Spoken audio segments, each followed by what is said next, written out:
Hello good morning students, कैसे हैं आप सभी लोग। जो कल का लेक्चर था बेटा उसमें कुछ टेक्निकल प्रॉब्लम आ रही थी, इस वजह से वो हटा दिया गया है। ठीक है, तो जो अभी हम लोग क्या कर रहे हैं, जो वान डेर वाल गैस इक्वेशन हम लोगों ने पढ़ ली थी उससे रिलेटेड क्वेश्चंस कर रहे हैं। कुछ बच्चों के डाउट्स आए थे कि सर जो आपने पढ़ा दिया अब तक उसका थोड़ा बहुत रिवीजन भी करा दो, है ना, क्योंकि कुछ चीज़ें हैं जो बच्चों के ऊपर से निकल रही हैं।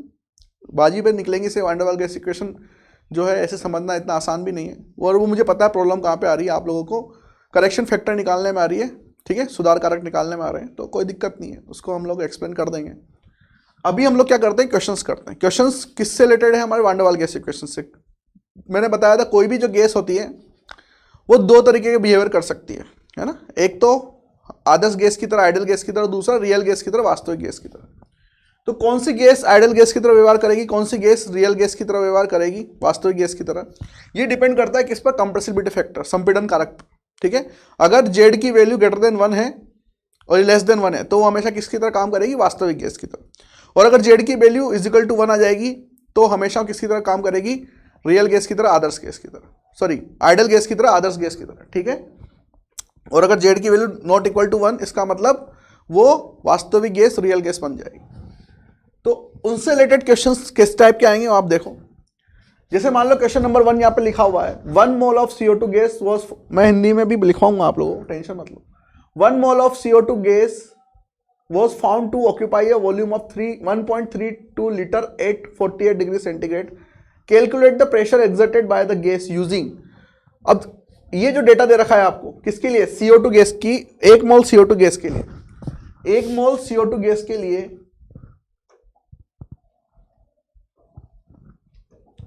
1 मोल CO2 गैस के लिए अगर वो 1.32 लीटर आयतन, वॉल्यूम, और 48 डिग्री सेंटीग्रेड टेम्परेचर, तापमान रखता हो तो उस गैस के द्वारा जो दाब लगाया गया है, प्रेशर लगाया गया है, वो आपको निकालना है।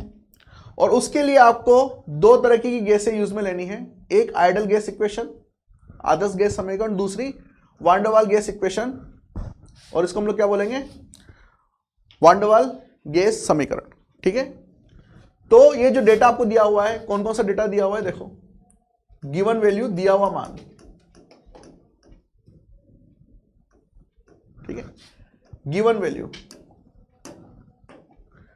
गिवन वैल्यू आपको दी हुई है बच्चों यहां पर 1 मोल CO2 गैस,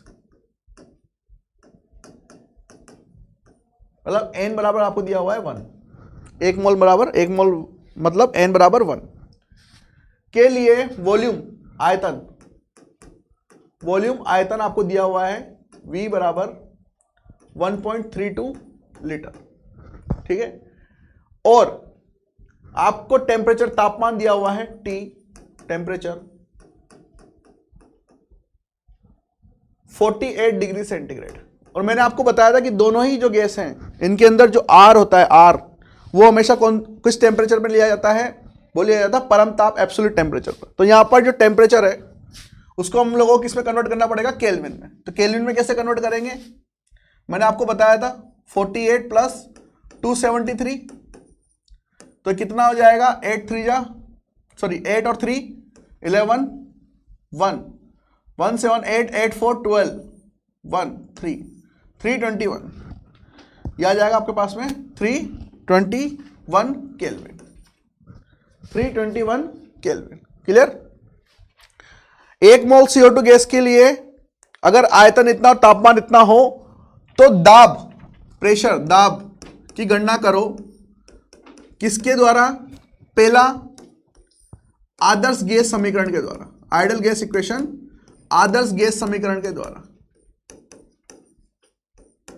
ठीक है, ideal gas equation, ideal gas equation हम लोगों ने बताई थी क्या होती है बच्चों, आइडियल गैस इक्वेशन होती है PV इजिकल टू nRT। ठीक है, आदर्श गैस समीकरण होती है PV इजिकल टू nRT। इस क्वेश्चन को हम लोगों को उससे करना है जहां पर प्रेशर बराबर हो जाएगा nRT upon V, nRT upon V, और इसके अंदर R की वैल्यू हम लोगों को क्या लेनी है, R की वैल्यू हम लोगों को लेनी है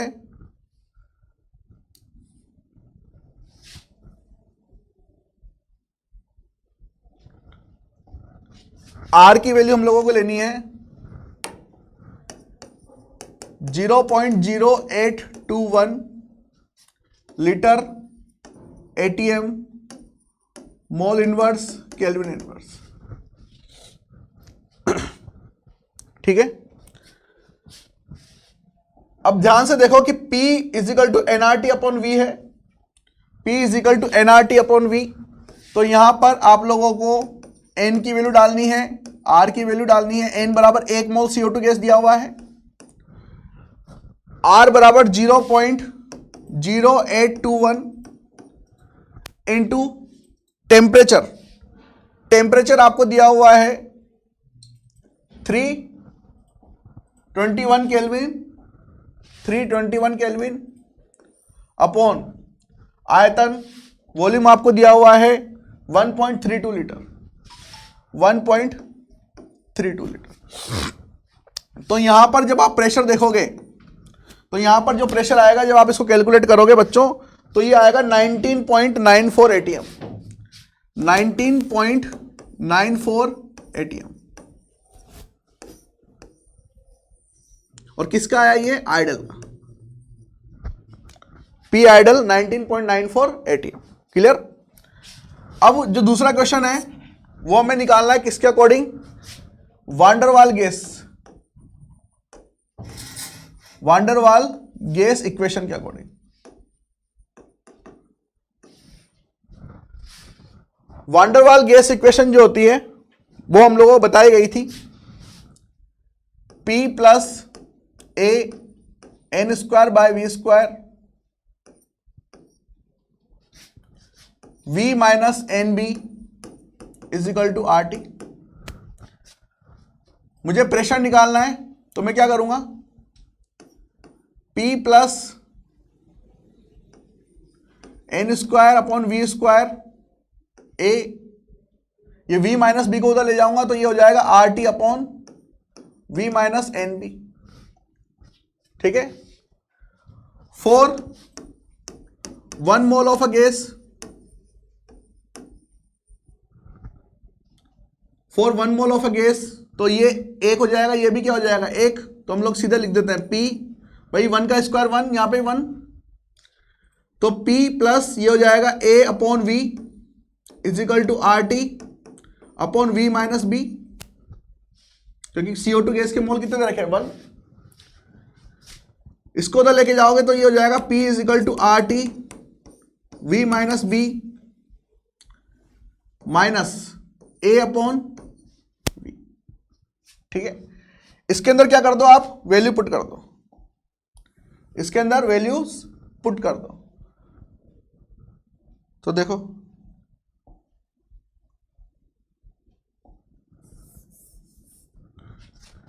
वैल्यू पुट करो, इसके अंदर P is equal to R की वैल्यू 0.0821 इंटू टेम्परेचर आपको दिया था 321 kelvin upon V minus B. आयतन कितना दिया हुआ है आपको? आयतन दिया हुआ है 1.32 minus B minus A upon V 1.32।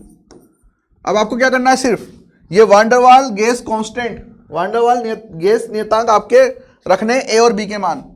अगर आप क्वेश्चन को ध्यान से देखो, अगर आप क्वेश्चन को ध्यान से देखो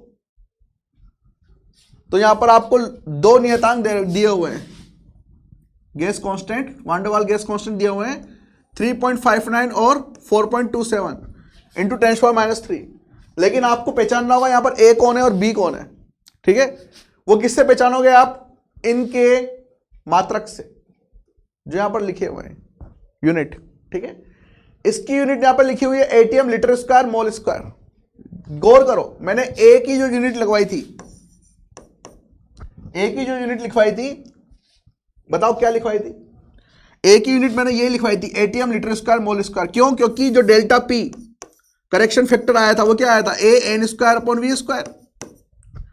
अगर मैं यहां पर A का मात्रा निकालूंगा तो ये डेल्टा P मतलब एटीएम, वी स्क्वायर इधर जाएगा मतलब लीटर स्क्वायर और नीचे की साइड मोल स्क्वायर आएगा। तो जो ए की वैल्यू आई थी मेरे पास में यहां पर वो आएगी 3.59, ठीक है।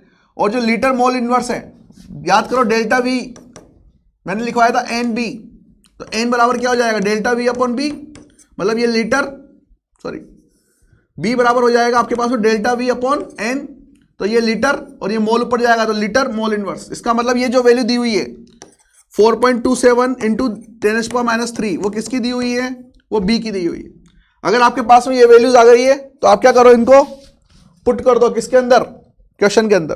तो ए बराबर 3.59, ए बराबर आपके पास में आ जाएगा 3.59, यहां पर मैं पुट कर रहा हूं ए बराबर 3.59 और यहां पर बी बराबर आपके पास में आ जाएगा 4.27 इंटू 10⁻³ 4.27 इंटू 10⁻³ इसको आप सोल्व कर लो बच्चों।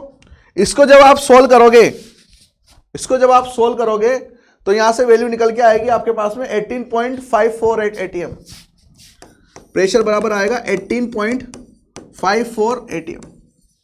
किसके लिए, आदर्श गैस के लिए, सॉरी वास्तविक गैस के लिए, रियल गैस के लिए। अब इससे यहां से एक चीज तो प्रूफ होती है कि क्या, कि आइडल गैस के लिए जो दाब है वो 19.94 एटीएम और वास्तविक गैस के लिए, रियल गैस के लिए जो दाब है वो 18.548 है ना। याद करो क्या, कि मैंने आप लोगों को कंपैरिजन लिखवाए थे मैंने आइडल गैस के लिए और रियल गैस के लिए। मैंने बताया था कि यहां पर जो आयतन है वो ज्यादा होता है, प्रेशर कम होता है और टेम्परेचर ज्यादा होता है। यहां पर आयतन कम होता है, प्रेशर ज्यादा होता है, टेम्परेचर कम होता है, ठीक है। तो आप ध्यान से देखना कि इन वैल्यूज के अकॉर्डिंग आप इन पे मत पहुंच जाना, ठीक है। ये आइडल कंडीशन है, मतलब ये इन वैल्यूज से डिपेंडेंट नहीं है, ठीक है, इन वैल्यूज के डिपेंडेंट नहीं। अगर आप सोचो कि सर यहां पे तो उल्टा हो रहा है ना, बहुत से बच्चे पूछते हैं बाद में कि सर यहां पर 18.548 आ रहा है, यहां पर 19.94 आ रहा है। आपने कहा था कि आइडल गैस के लिए जो प्रेशर है वो तो कम होता है, आयतन ज्यादा होता है, ठीक है। तो गौर करो कि हम लोगों ने एक क्वेश्चन, जो हम लोगों ने डेल्टा पी निकाला था, जब डेल्टा पी निकाला था, इसी क्वेश्चन में समझा रहा हूं मैं, सब रिवीजन भी हो जाएगा आपका आपकी तरह से। जब डेल्टा पी करेक्शन निकाला था और जब डेल्टा वी करेक्शन निकाला था, तो डेल्टा वी करेक्शन में हम लोगों ने देखा था, सॉरी डेल्टा पी करेक्शन में हम लोगों ने देखा था कि यहां पर जो अणु है आइडल गैस और रियल गैस के बीच में, ये मान लो ये आइडल गैस है, आदर्श गैस, और ये रियल गैस है, वास्तविक गैस। तो यहां पर जो अणुओं के द्वारा दाब लगाया जा रहा था, ठीक है, यहां पर जो प्रेशर लगाया जा रहा था और यहां पर जो प्रेशर लगाया जा रहा था, तो मान लीजिए यहां पर कोई अणु है जो इस जगह पर दाब लगा रहा है, तो इसका दाब, याद करो कि यहां पर जो अंदर के मॉलिक्यूल्स थे, अंदर के अणु, वो क्या कर रहे थे, अंदर की तरफ इसको खींच रहे थे अट्रैक्शन फोर्स से, आकर्षण बल से, जबकि इनके बीच में कोई अट्रैक्शन फोर्स, आकर्षण बल नहीं था। तो यहां पर जो कुल दाब था पी आइडल, वो किससे ज्यादा था, पी रियल से ज्यादा था, क्योंकि यहां पर जो कंपैरेटिवली जो दाब लग रहा था वो कम लग पा रहा था, इसके थ्रू जो यहां पे दाब लग पा रहा था कम लग पा रहा था, क्योंकि अंदर की तरफ भी कुछ मॉलिक्यूल्स को खींच रहे थे।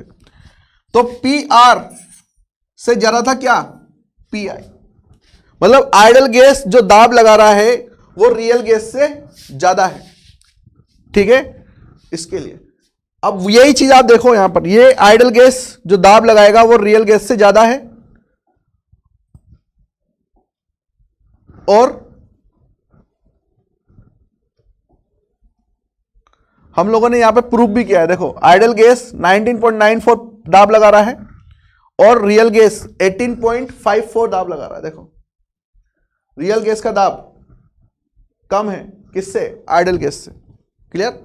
जो वास्तविक गैस है वो आदर्श गैस से कम दाब लगा पा रही है, क्यों? क्योंकि यहां पर अट्रैक्शन फोर्स बीच में आ गया।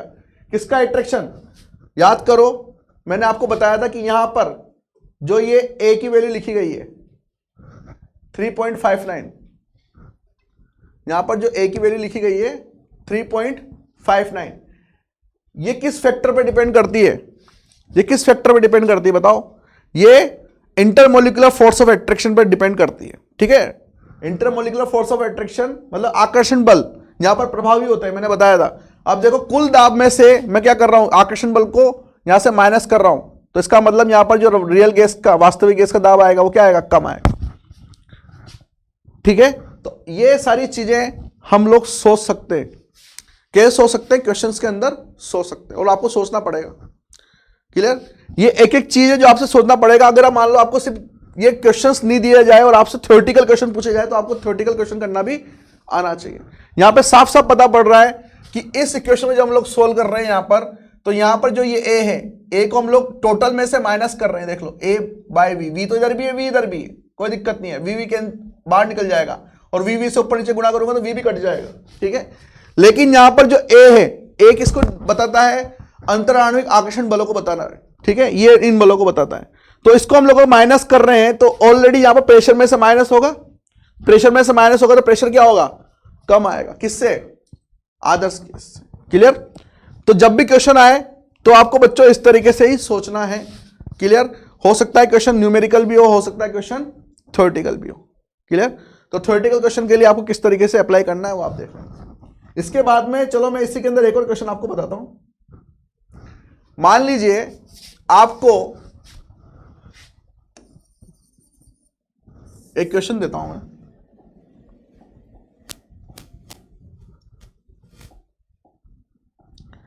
क्वेश्चन है, आपको दिया गया है helium, neon, argon, krypton, xenon, radon, ये गैसें दी गई। कौन सी गैस है? ये सारी जो गैस है आपके पास में, ये है नोबल गैस। नोबल गैस, ठीक है, अक्रिय गैसें बोलते हैं इनको। है नेताओं और कर्मचारियों जीते रहो, इसको ऐसे याद करेंगे। Helium, neon, organ, krypton, xenon, radon, ये सब कहां होती है? ये सब पाई जाती है 18 नंबर के ग्रुप में। ठीक है, आवर्त सारणी के अंदर। अब इनको आप ध्यान से देखो, और आपसे पूछा गया है order of A, order of A for above gases. ठीक है, ऊपर दी गई गैसों के लिए, ऊपर दी गई गैसों के लिए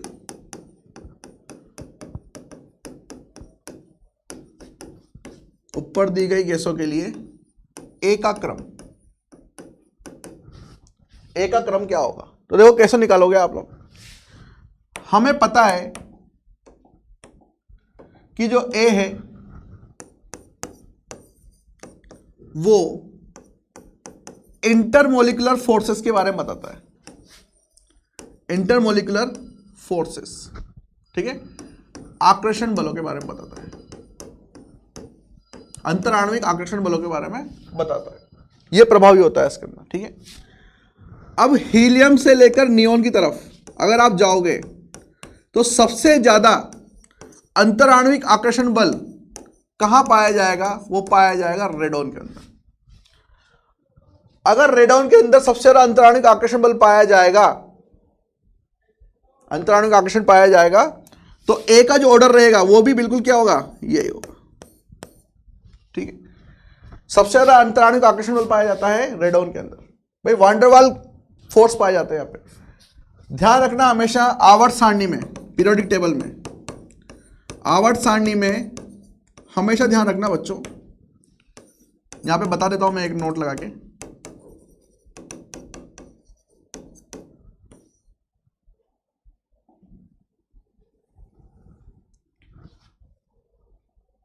आवर्त सारणी में, पीरियोडिक टेबल में जो 18 नंबर ग्रुप होते हैं, 18th ग्रुप, समूह मतलब,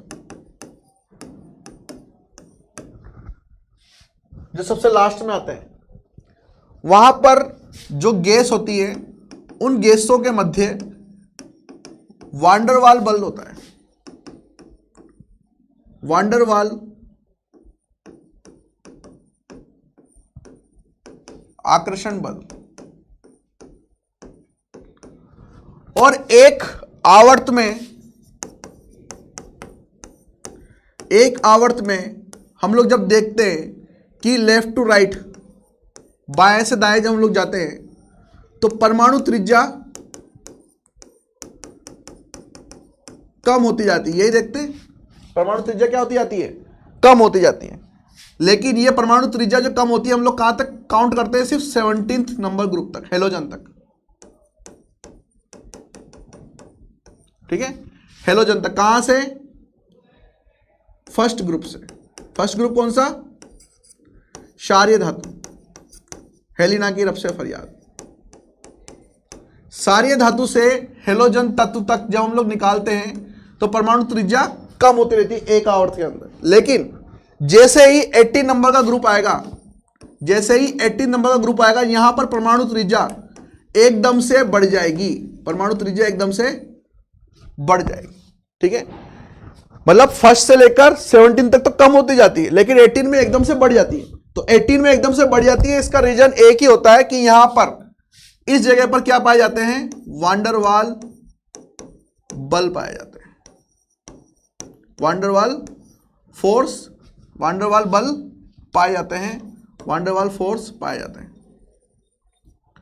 तो इन वान डेर वाल फोर्स की वजह से ये परमाणु त्रिज्या को इंग्लिश में बोलते हैं एटॉमिक रेडियस।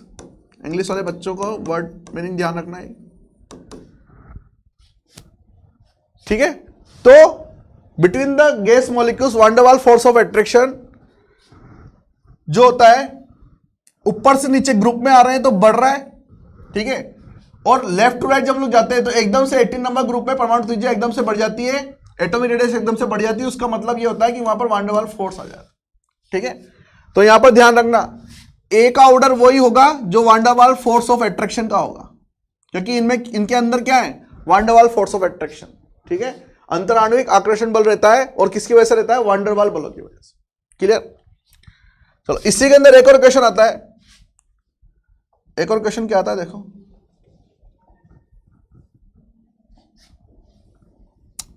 शिट,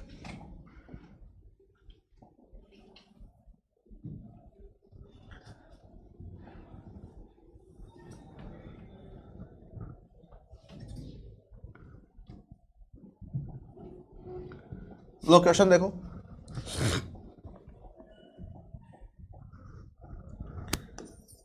क्वेश्चन है, बताओ NH3 एवं CH4 दोनों गैसों के लिए ए का ऑर्डर, मतलब ए का मान किसमें ज्यादा होगा।